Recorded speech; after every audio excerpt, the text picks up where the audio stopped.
ભાવનગર મહાનગરપાલિકાનું દબાણ હટાવ સેલ આજે કુંભારવાડા નારી રોડ અવેડા પાસે ત્રાટક્યું હતું ને ડિમોલિશન હાથ ધર્યું હતું। જો કે ડિમોલિશનની કામગીરી નિહાળવા માટે લોકો એકઠા થઈ ગયા હતા। ધાર્મિક સ્થાન સહિતના દબાણો પર મનપાનું બુલડોઝર ફર્યું હતું અને દબાણો દૂર કરવામાં આવ્યા હતા।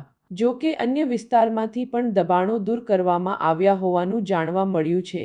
ત્યારે બોરતળાવ ડૂબની જમીન પર વર્ષોથી દબાણો ખડકાયેલા છે।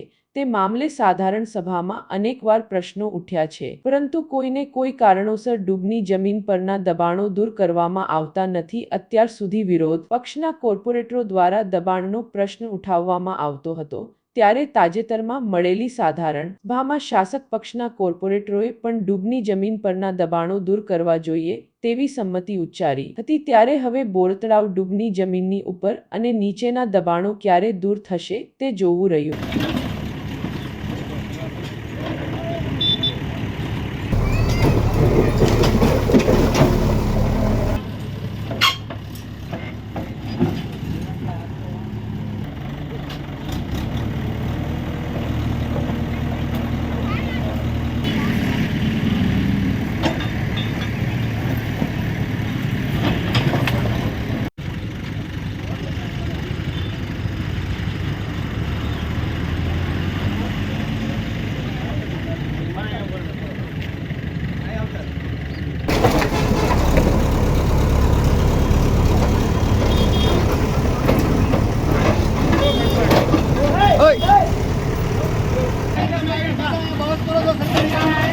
दारू पीतो છે દારૂ પીતો છે સાઈડમાં જતો એ મોટા પોલીસ બોલાય